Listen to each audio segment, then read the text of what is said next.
Hello, can you Hello. check? Check, can you hear me?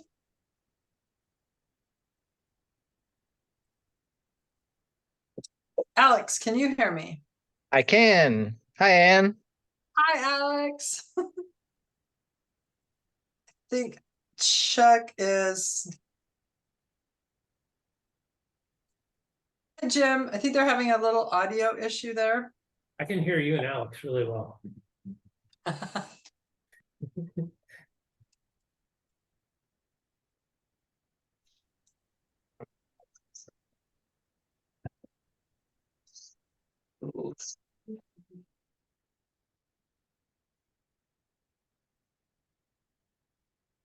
Let me try to get Chuck.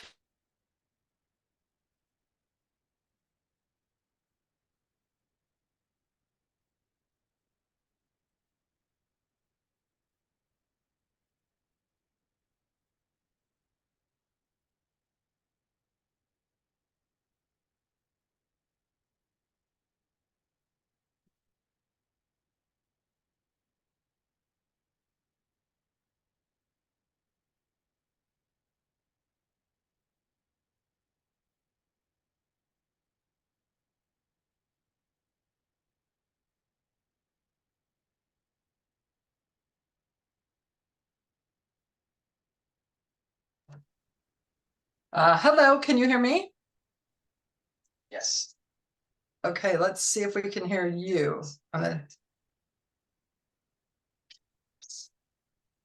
You're a little faint.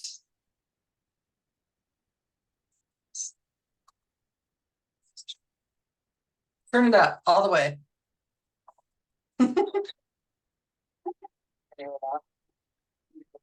Yes, can you hear us though? Okay, should we give it a whirl?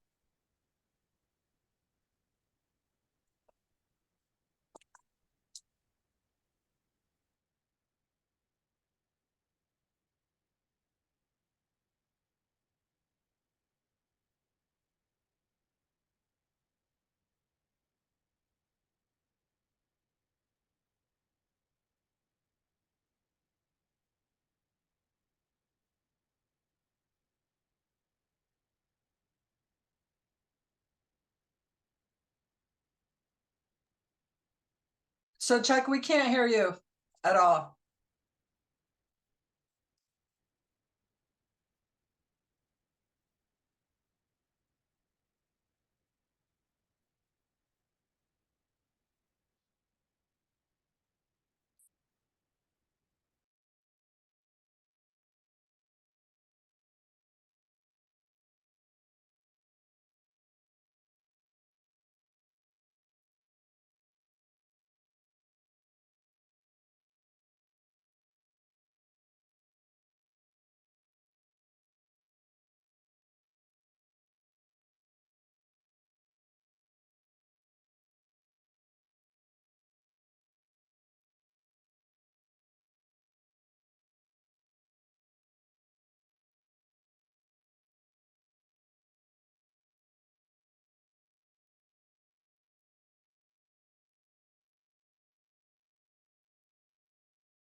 We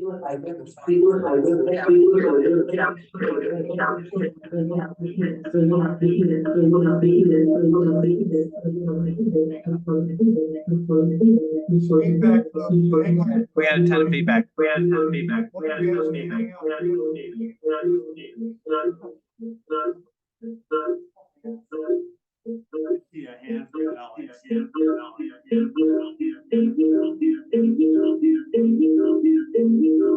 Sounds like some techno music.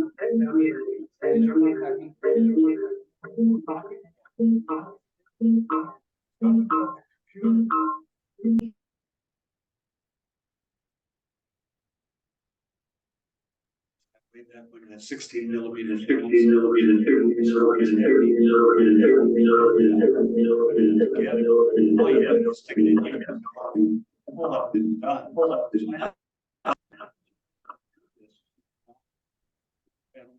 Okay, how about now? Okay, how about now? Okay, how about now? Okay, how about now? I learned that count, did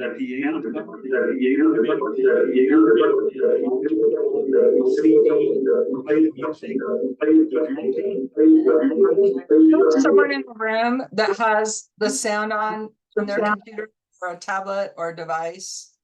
That's where you're getting your feedback.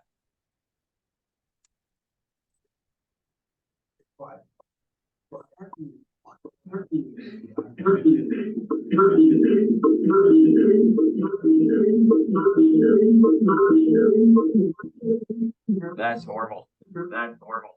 That's horrible. Okay.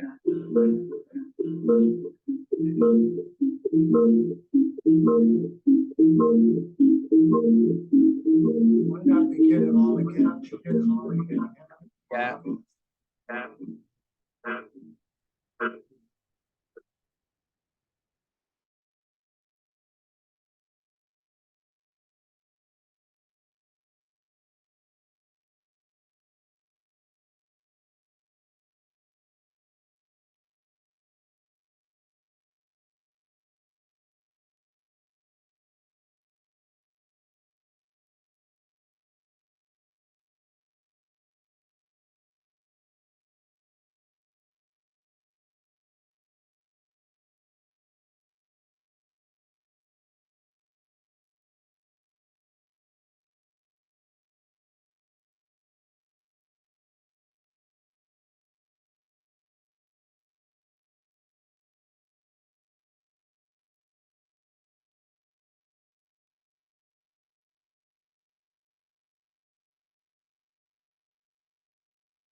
You need to use it. Oh, All right, how do you feel now?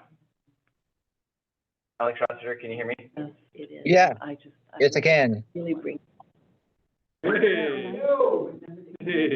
It's, All right, let's do it again. president of television. I feel for you. I was telling people over here, I'm glad it's you and not me. Yeah. Oh, it's, All right, we'll call a meeting order again and take roll. Dave Shipley is myself, so I'm here. Alex Rossiter, are you here? Here. Hey, Hey, I hear you. Dave Nicandri? Present. Renee Radcliffe Sinclair. here, Marnie Flaky. here. Don Trosper. In attendance. Oh, we're here. I just thought it'd be. Kind of a record. We're all here for a change. I know. All right, any changes to the agenda? Seeing no changes to the agenda, we do not have approval of minutes, so we'll skip that. We'll go to public comment. I don't see anybody here who would be that category. So we are finally to Old Brewhouse Tower, Phase 2, seismic improvements. Guess who's on board? Dave, I would like, before the meeting is over, to get an update on the wallpaper project. Okay. Okay. Okay, can you hear me in the room? Yes. Yeah. Excellent. So I hope you all enjoyed the Zoom tutorial, the audio version by Chuck Denny. Chuck, I jumped in and reclaimed host and changed the audio settings over here. So I'm just gonna stay as the city for now. Okay, it's very nice to see you. I'm sorry I couldn't stay in person. It would have probably not been as much fun watching this happen, but tonight I am absolutely delighted to have Jim Carey here to present the final plan for seismic improvements at the brew house. Joining you in the room is Don Carney, our Okay. what? Oh, nothing, you just keep going. I don't even want to know. So Jim is going to walk you through the final plan. And at the end of the presentation, I'll come back on and we'll talk about next steps to get us to certificate of appropriateness and building permits. And at some point, Jim will entertain questions. I don't know if he'll want to wait until the end or if he'll want you to jump from your seats and wave your hands wildly. Jim? Take it away. Thank you, Ann. Can everybody hear me?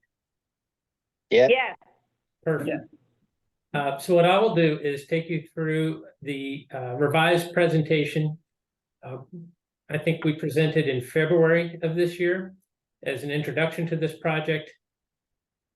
Since that time, the geotechnical engineer and the structural engineer have been hard at work, and they are developing construction drawings that are due on my desk tomorrow. And I'm guessing it's going to be Monday at this point, since I didn't get the round of questions that I usually get on the day before. So, but we're very close to having construction drawings to submit to the city of Tumwater for this phase of the project. And I'm going to switch over to the presentation.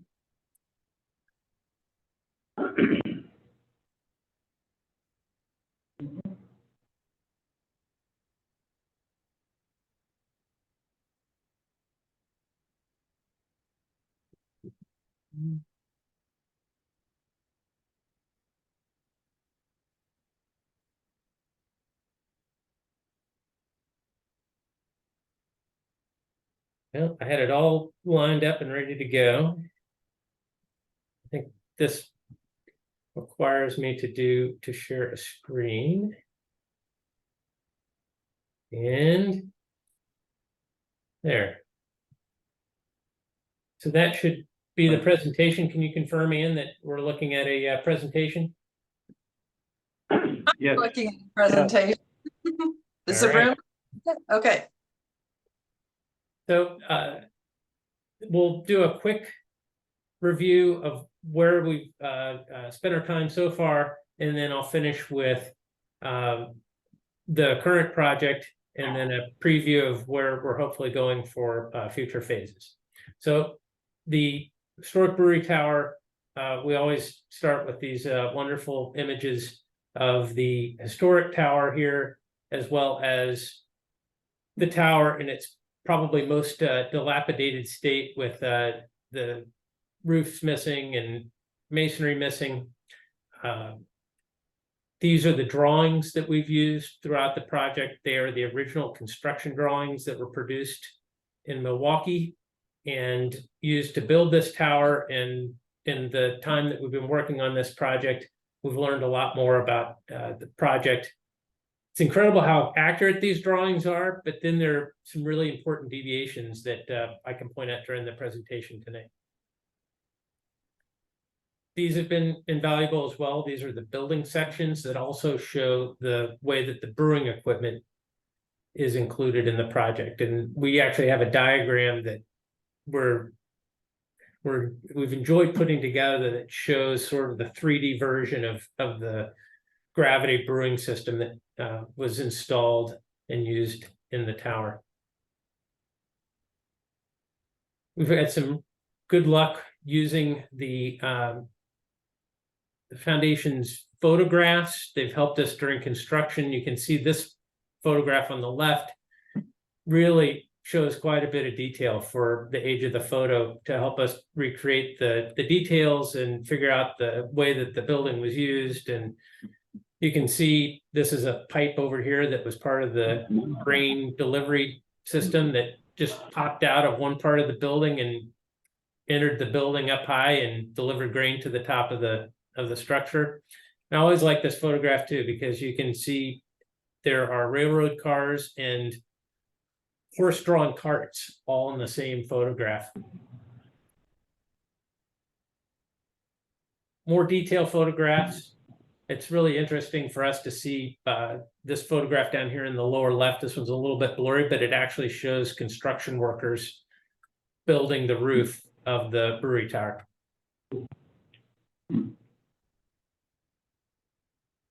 these were photographs from before we started construction of the project, and you can see the masonry staining. You can see that these are actually temporary roofs that the city installed just to keep some of the water off of the building. And this is a portion of the building at the southeast corner which is where we would typically see a lot of the weather. This is where our storms come from, south, southeast, and southwest. And you can see the erosion of the masonry in this corner. These photographs were taken shortly after we finished phase 1 of the project. And just to remind you, phase 1 was masonry restoration. So this is that same corner we were just looking at where the new brick has been installed to complete that wall. And then this is new roofing over those locations that were missing roofing. So at the end of phase 1, we had masonry restoration, masonry cleaning, an intact masonry structure, and then new roofing that has been seismically attached to that masonry. So phase 2, to remind you, is just the seismic project, and that is, to put it very succinctly, geotech exploration and input, micropiles, concrete, and steel. And so no windows, no doors, none of the pretty stuff. This is truly a construction project, a capital C construction project that is going to preserve this structure through future earthquakes and seismic events. So with seismic work, we start with the base of the building, the foundation.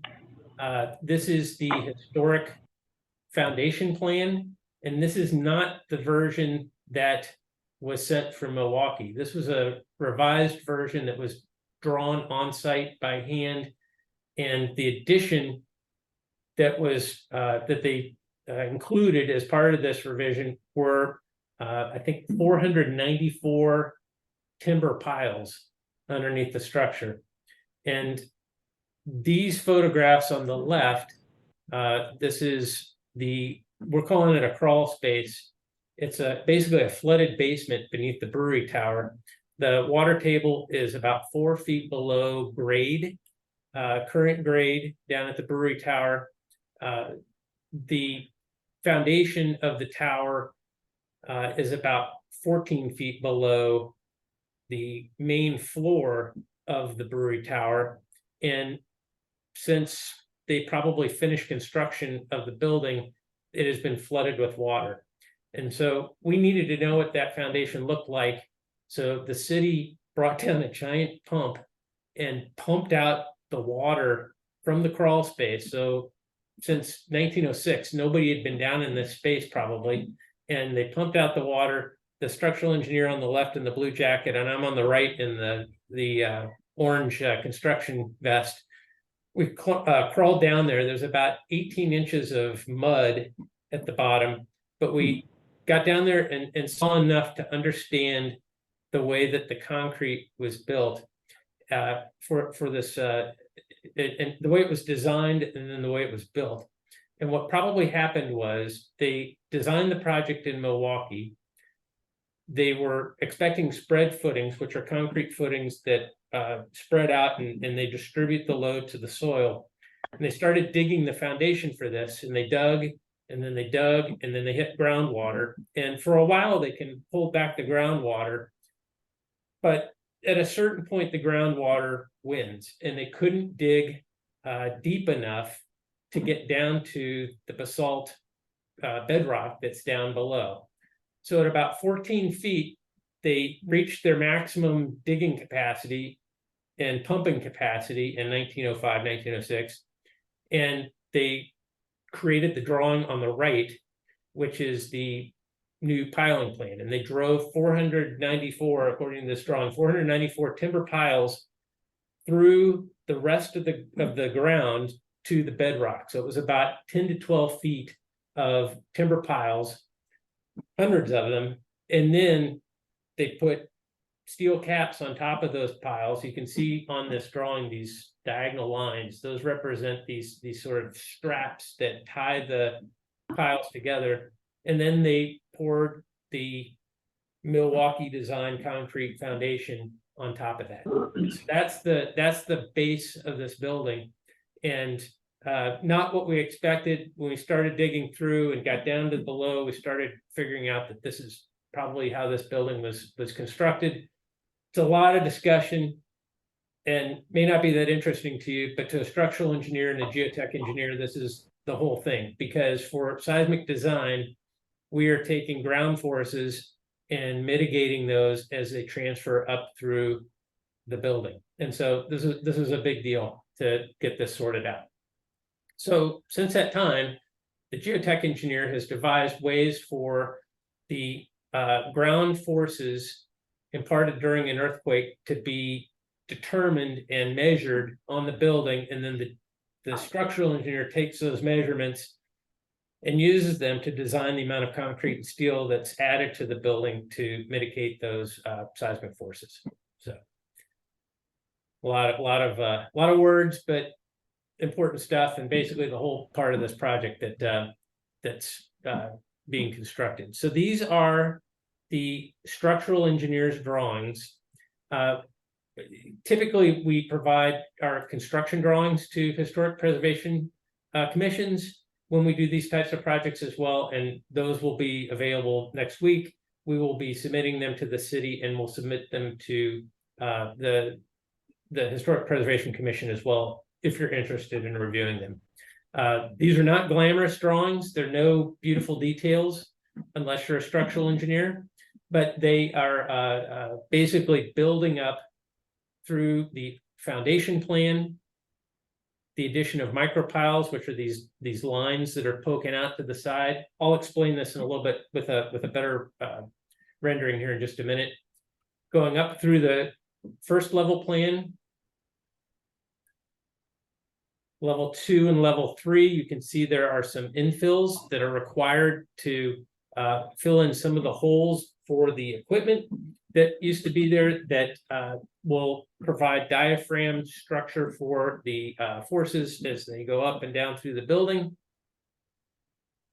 And then moving further up through level 4 and 5, it transitions almost all to steel. And then 6 and the mezzanine up at 6 is all steel. And it's basically a steel framework that we'll look at here in just a minute. These are the building sections. And I noticed as I was preparing for this meeting that this building section did not fully render. And I've got that. I think I can do it right here. Oh, there we go. These are the actual structural drawings. This is that section showing the concrete that's existing at the foundation. Then I'm going to zoom in just a little bit. This is the whole story here. So existing concrete is got the sort of dotted poche, as we call it. The solid hatch is new concrete. So we're building some grade beams, some new structure down in that crawl space to address the earth forces that are imparted upon the building. And then you can see this framework going up through here that is the new steel framework that's going to hold all that masonry together. Going back to this is a drawing that we created in our office that uses our 3D model, so sort of a visual model, to show the existing building as it is right now. And what you're looking at is above this sort of cardboard looking grade plane is the building that you see when you're looking at it. You see the masonry, you see this is the north side all the way up through the roof. And then below that, the dark gray is the spread foundation. And then all these sticks below that are the new piles. And then this plane down here represents the basalt. This middle drawing is a combination of the new and old. The red are the new micropiles, and micropiles are drilled supports that have a steel casing and then are filled with concrete, and they provide compression and tension structural support. The diagonals are sort of holding the building in place, and then the verticals, the new verticals in here are supporting the gravity loads. And then the diagram on the right is we've stripped away the existing building, and all you see is the new structure. So the red represent new micropiles that are, some are going out diagonally, some are going vertically. The blue is new concrete, and then the dark blue is the new steel framework going up through the building that gets attached to the masonry and holds it all together. And what's weird about the thing I'm always sort of amazed at when talking through this process with the geotech and the structural engineer is that there's this weird balancing point. Masonry buildings are heavy, not surprisingly. The concrete that you add to provide structural support, there's a certain point at which you can add too much concrete, and then you start to overwhelm and it becomes too heavy. And so they have to balance the amount of materials that they add for structural support so that they don't have to keep adding more materials to support the new structure that they're adding. And we're actually working on a chimney, so a boiler building chimney, and there was this weird balancing point where we couldn't add any more structure to support it because then it became too heavy for its foundation. We would have had to rebuild the foundation, and at that point we were just rebuilding the whole thing. So they try to find this balancing point between the structure that they add to support the building, but not add too much structure. And these micropiles are pretty amazing because they do a lot of work with very little material. So a little bit of steel. I think they're 7-inch diameter typically. So these are driven down into the bedrock. They tie the building in, and that's really the diagram that explains the whole project. These are interior elevations and building sections at the same time that do the same thing as those previous diagrams that show the existing building with red showing the micropiles down below, and then blue being the new concrete supports in the crawl space, and then blue being the new steel supports above the main floor. So this is looking north. So looking at the sort of the main tower view that was in all the photographs that we started the presentation with. This is the view looking west.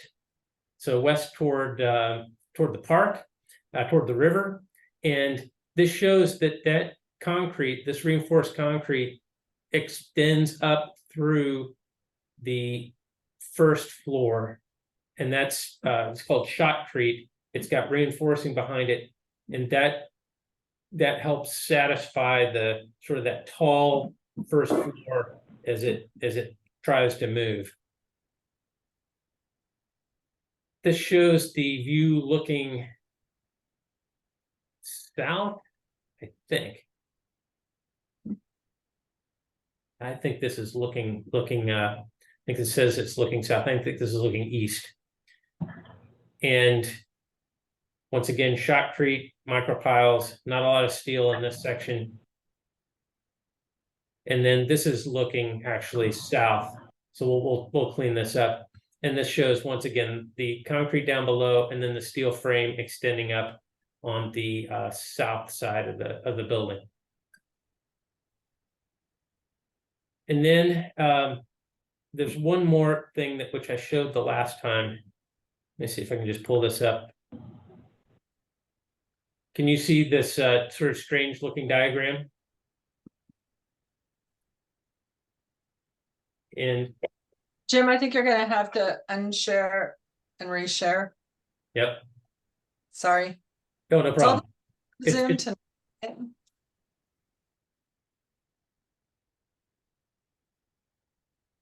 Let's see.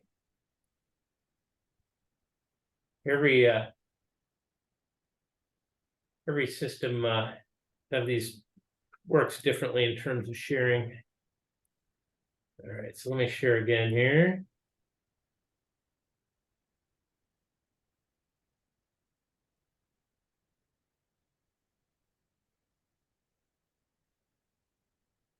All right, did that work? Yes. We got it. All right, so this is the type of modeling that the structural engineer does. I'll run it again here.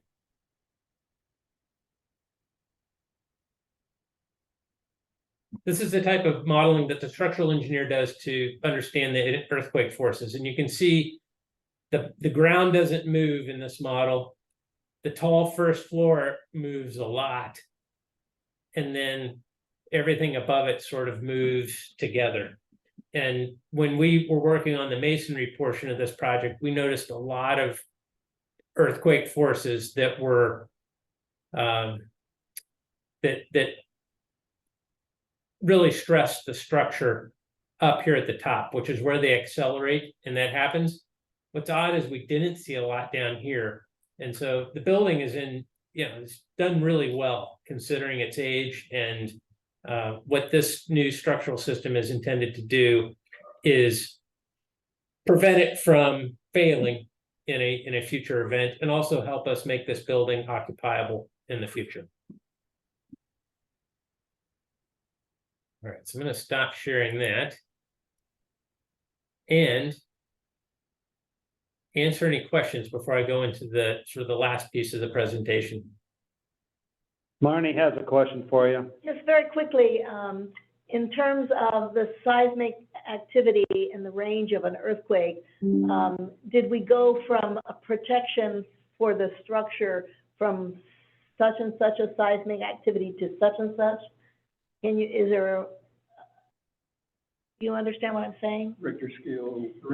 Yeah, on the Richter scale, like, will it be a safe structure if we have a 6.5 earthquake versus now maybe only a 4.5? I'm just throwing out numbers.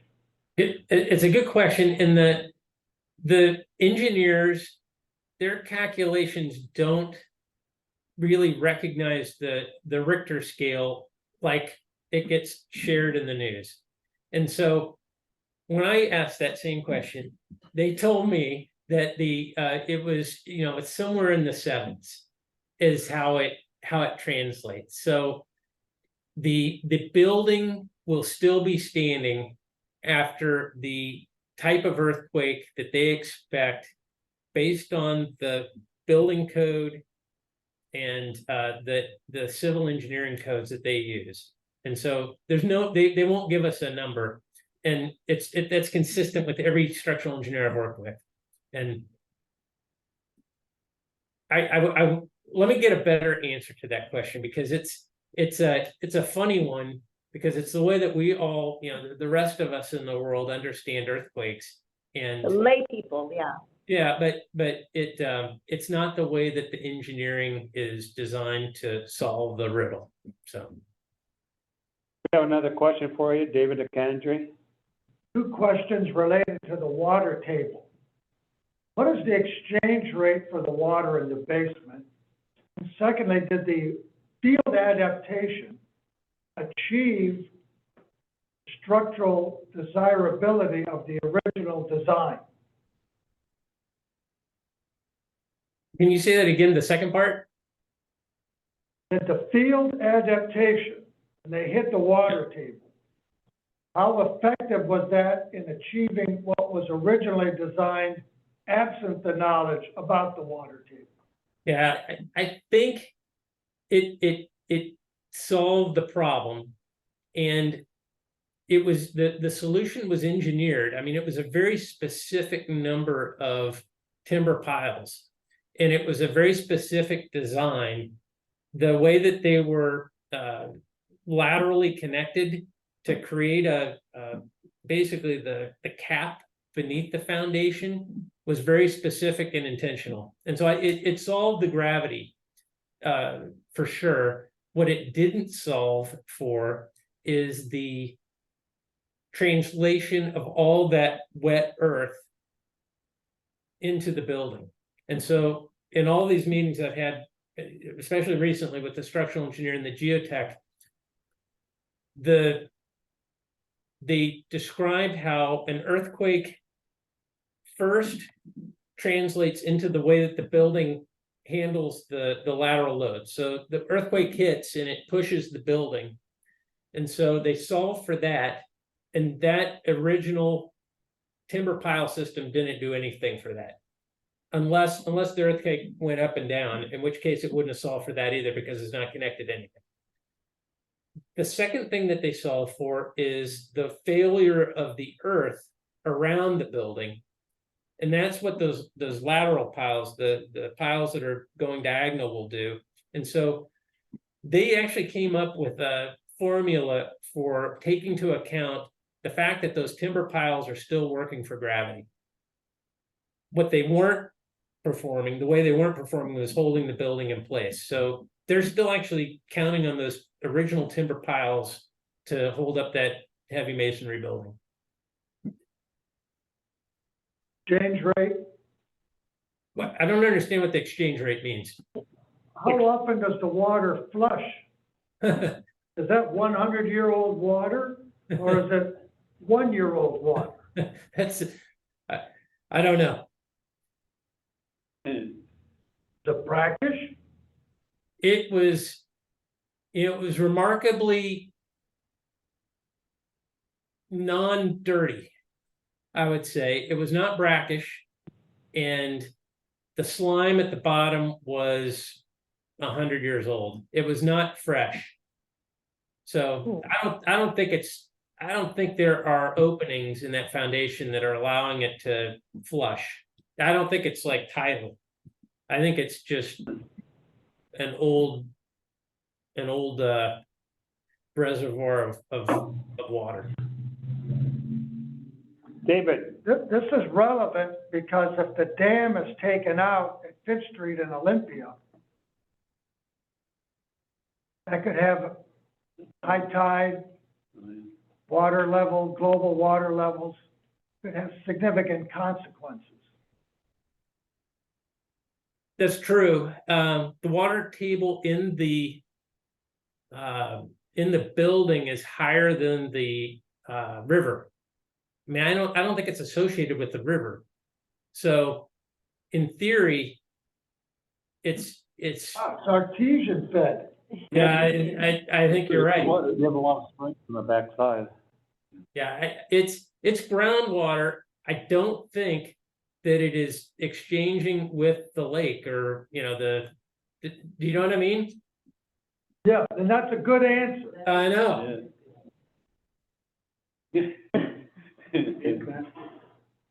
got another question for you? Really quick, the shotcrete inside the building, is that gonna cover up all the tile and stuff? How thick is it gonna be? Is there gonna be rebar or mesh inside that? How's that gonna work? It is going to cover the portions of the east and west walls at the first level. And it is, the way that they install it is they will attach rebar to that masonry wall to create a connection so that they can translate those engineering forces. And then they shoot the concrete onto that wall until it reaches a certain thickness, and then they will finish it. And it will cover tiles on the west wall. The solution that you're coming up with, has it been used in other places? These are standard seismic mitigation solutions, and we see, we have Pioneer Square, which is in Seattle, which is sort of a historic preservation seismic mitigation park, if you will, and this is the standard technique for working on masonry buildings, is using lateral steel as you get above ground, and then really working on the foundation. so that those forces have a place to go. Purpose of the concrete on the first floor is to stabilize the walls and what have you on the first level? Stabilize them and then also provide a transition from the steel up above down to the concrete down below. We looked at using steel and at the first level, and the steel gets overwhelmed with the seismic forces. Okay. It Any just other doesn't, questions? it doesn't have the compressive qualities needed to hold up a building that tall. Thank you for taking our questions. You can do it, but I think we have one more. I was gonna express a little bit of disappointment in that the decorative tiles on the walls on that first floor were so important to sanitation and the brewing process. And I hate to see that covered up, but I don't know if you can take it off and then put it back on a new wall or what, in order to preserve that kind of historic value of those tiles. I think we should include in our documents the salvaging of those tiles as possible. Tile is really hard to salvage, but I'm sure some of it, it's been on there 100 years, so it's probably locked in pretty tight. But we should make an effort to salvage some of it.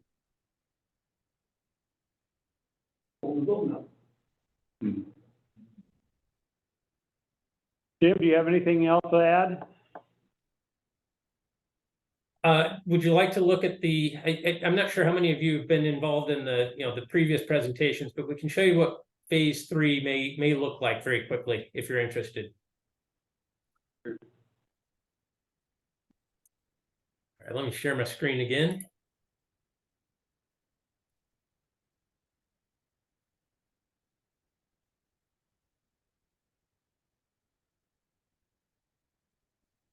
All right, we're back in the presentation. And one of the things that we looked at for potential future use of this building was just in a very sort of clinical building code analysis. How much of this building could we use if we were to occupy the floors above? And what this diagram shows is green. So these are the floor plans. So this is 1, 2, 3, 4, and 5, and then 6 climbs up above that. Green shows usable space, and blue shows circulation that's required to move up in the space. And then I think we actually added some toilet rooms in here just to sort of explain what's going on.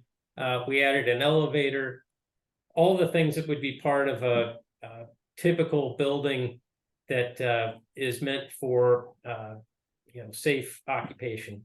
And we did this diagram to show how much of this building is consumed by egress stairs, elevator, bathrooms, and it basically just fills up the building with things that nobody's there to see. And it didn't seem like a very good use of this building. We did the diagram to disprove this type of renovation of the building and program use. So just a little bit of work to show that by the time we did all these things, there wasn't much building left. We did a second version and what this diagram shows, let me zoom in just a little bit. This is the brewery tower here on the left. This is the north side, the river's going by over here on the left. This is the concrete warehouse structure to the right of the building, so to the east of the building. And then this would be a connection piece with terraces that get you up to the first level of the brewery tower. And so these would be looking out over, Capitol Lake, the new estuary, whichever gets built or unbuilt in our lifetime. And the brewery tower would be accessed from this sort of connection pavilion. Maybe this is a restaurant on the right side, maybe this is a museum on the left, and you would have access to the building by climbing up onto this terrace into a pavilion and then into the brewery tower. We took all the things that were filling up the brewery tower and moved most of them outside. We put one stair inside the brewery tower that would be a exposed steel structure. And then we moved the elevator and the another stair that's also required outside the building to the south. And you would access those from this connection pavilion as well. And then as you go up in the building, zoom out. And then as you go up in the building, this would be the second floor. There would be a way to get from these stairs into the tower and enjoy the tower. And it's still an interesting masonry building with some new steel in it. And you can climb up into that. This would be maybe the restaurant below, the pavilion below. And then looking at this from Capitol Lake for the new estuary, you'd have the brewery tower, a connection pavilion, and then this restored building on the other side. And this would be a glass building that was not trying to be historic, not trying to be like either of the buildings. It's meant to just provide that covered connection between the two, and all of the sort of requirements for a modern building we would house in this building, and then the brewery tower would be allowed to be a brewery tower museum. It could do what it needed to do on its own. These are not meant to wow you with design. These are meant to just show you the potential and a way to sort of solve the building code riddle of working with these old buildings. There's a view here of the tower, the connection, the restored concrete building on the side, and this connection pavilion. And this diagram starts to show, zoom in again. This diagram starts to show how a steel tower with an elevator and stairs might connect on the south side of the tower. And then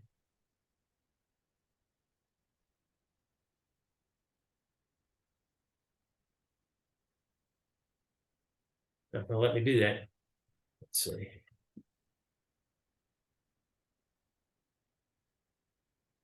And then this shows a site plan view of the brewery tower, a pavilion here, a pavilion on the backside, connecting those structures. So we're not trying to design this project, but we wanted to have a sense of where we might go in the future with this project as we were doing the seismic work, so that when we did the seismic work, we weren't putting the new seismic frame in the wrong spot that would conflict with a potential use like this. So we did just enough to understand that, so that the structural engineer had a sense of where the project was going. Jim, we have a question from Renee for you. Well, Yes. it's really maybe more for the city. Does the city now have control or ownership of the warehouse facility? Just the brew tower. Just the brew tower. So we're kind of speculating that at some point we might get the other building. We're more hopeful that the current owner will work with us to do something. with that building. Jointly, okay. As you can see how much this smaller building costs, that building is Yeah, enormous. yeah, Yeah. yeah, So that's a big investment. yeah. Hmm. It'd be nice to be able to save the mural in there. I recall that there was a beautiful mural. From where the homeless people were in that. That homeless? Yeah. Yeah, it's pretty, It was the homeless people that made the painting on the, Oh, really? yeah. good job. Yeah, it's Is it still there? Okay. We have something, another one for you, Jim, David Nicandri. Jim Merritt, maybe you're familiar with him, former architect in Tacoma. One of his favorite sayings was, preserve future potential. So let me interpret what you said regarding the pavilion, that you have positioned the structural infrastructure in the subject property such that you preserve the potential of building something like the pavilion on that adjacency. That capture it? That's correct. Good. Second good answer. He likes that water down in the basement the most, I think. Any other comments or questions? So we're setting you up, this is your primer, your next month's meeting, they'll actually bring a certificate. May we have to meet again? Yeah.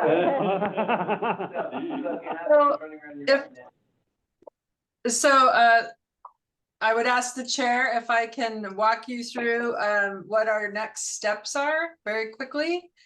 And, If I let you know. deny, then, if I deny, we get to go home early. No, go Yes. ahead. Eagerly wait. You're waiting eagerly, perfect. So at the end of this meeting, I'm gonna be asking the commission, for recommendation of the commission to forward the structural design drawings to DAHP for their, review. And can you see my screen share? It's nicely done. It kind of looks like a mess. So tonight we have a meeting and a presentation. If you make a recommendation that I forward these to DHP, that'll happen the week of October 2nd. Jim Carrey already mentioned submittal of drawings to community development. Then we will come back, and Jim and I promise we will be in person at the October 19th meeting, requesting a certificate of appropriateness as long as there's no other change from archaeology and historic preservation. If things go as we expect, they'll issue a letter informing you that it meets the standards of the Secretary of the Interior. And then the week of the 23rd, that certificate will be submitted to with our building permit application. Is that about right, Jim? Yes. And so with that, I am requesting that a recommendation from the commission that we forward these documents to DHP for review. We had a kind of question from David and Alex. I'll get you in a second. David? No, I was just gonna make the requested motion. Oh, okay. Alex? Yeah, I was too. I guess we have a motion and a second. Is that what I hear? Second. And David, you made the motion. Please state that motion. It's, I moved the staff recommendation of course of action. Alex? You second Second. it? Yes. Is there any discussion on the, David? I've followed Ann Cook's recommendations for the last 30 years. I'm not gonna stop doing that.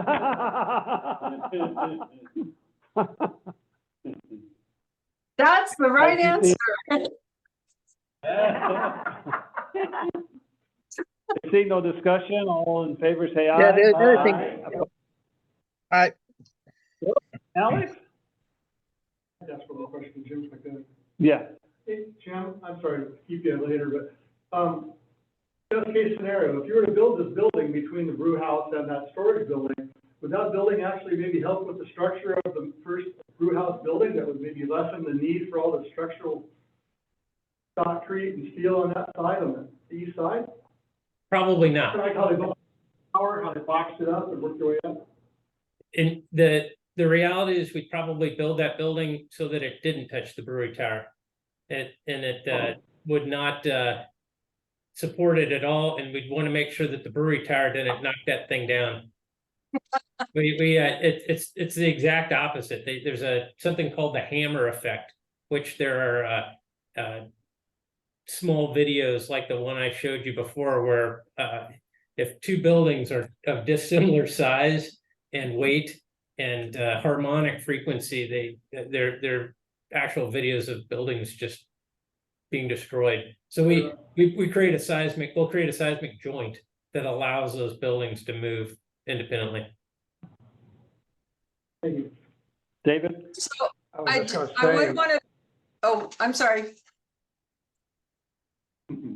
well, I was just gonna say that, Jim Merritt learned with the restoration of Union Station in Tacoma, that the courthouse annex addition had to be reversible, which speaks to Jim Carey's point.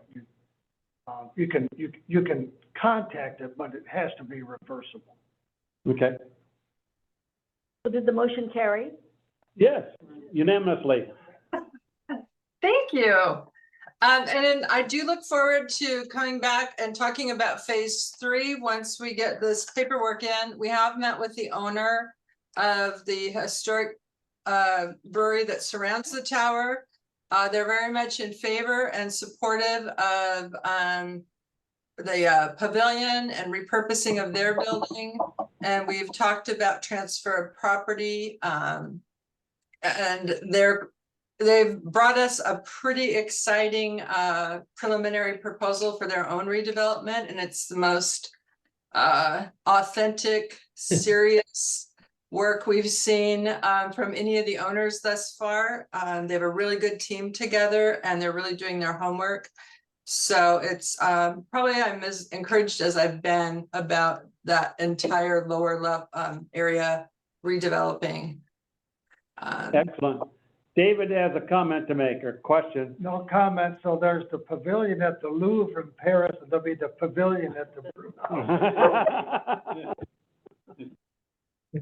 What do we tell the public when they ask us questions of when all this will be ready to move into with some sort of event or residence? I would tell them that we're closer than we've ever been. No, that's the non-political answer. We don't have an estimate then, so many variables. Yeah, money. It's really going to be driven by funding and financing, and that'll go to council at the beginning of the year. And so that will put the scope and sequence of, work in play, and we'll come back to you and talk to you about that as well. You could start thinking about naming rights for the pavilion, the Nicandry Pavilion at the brew house has a nice ring. I think an essential aspect of all this project is having a bridge across the Deschutes to the park on the other side. That is still on the table. Yeah. Okay, is there anything else on the old brew house phase 2? Don, I have one more thing on the agenda. Marnie, you had a question. I just wanted to get an update of how the new wallpaper is coming in the brewmaster's house. Briefly, I will be brief. After the last meeting, thank you, I went and met with wallpaper supply people, and I showed them what we had decided, or what our decisions were, and they were frank, and pulled the reins back on me a little bit with logic, and so we're gonna have ceilings on 3 of the rooms, and everything else is gonna be textured with mud. But, okay, I understand that there were some major changes after we made tossed out None of the rooms our thoughts. changed. The wallpaper you guys picked for the rooms All right, went overboard in the ceiling. but the time, just the schedule, that's all. Oh, yeah, unfortunately, 2 weeks after our last meeting, I ended up going to surgery, Oh, and I was out for 4 weeks, had knee replacement. And so I've got the contract is now in, it's waiting for finance to sign off, and then it goes to legal to approve the contract, and then, we go to council, and it's from there. okay. And I think everything should be fine, because it's insured, so it's not like the council has to put out for this. Yeah, I was just curious, yeah. But unfortunately, it was my responsibility. Well, I hope you're better and You have a dancing on video? tabletop. Do you have a video before and after? They wouldn't do it. Oh, okay. Your need? Yeah. It's all about insurance, I guess. Can they get this done before your second knee goes up? It's already bad, so Halloween, that's all I'm going. Okay, our next meeting is still on the 19th, is that correct? Yeah. Okay, and I'm looking for a motion. I'm not gonna listen to you, because you already got your name in the minutes, so, I'll move, we adjourn Second? Second. Been moved and seconded to adjourn. All in favor, say aye. Aye. Opposed? Take care, Alex. You too, thanks. Say, Have a good night, everybody. I saw Stormwater Foundation newsletter, and I'm really excited about those posters that they're gonna go on sale. Yeah. Yes. They look Yes, I'm great. excited They're about starting that to too. develop a gift shop down there now. Yeah,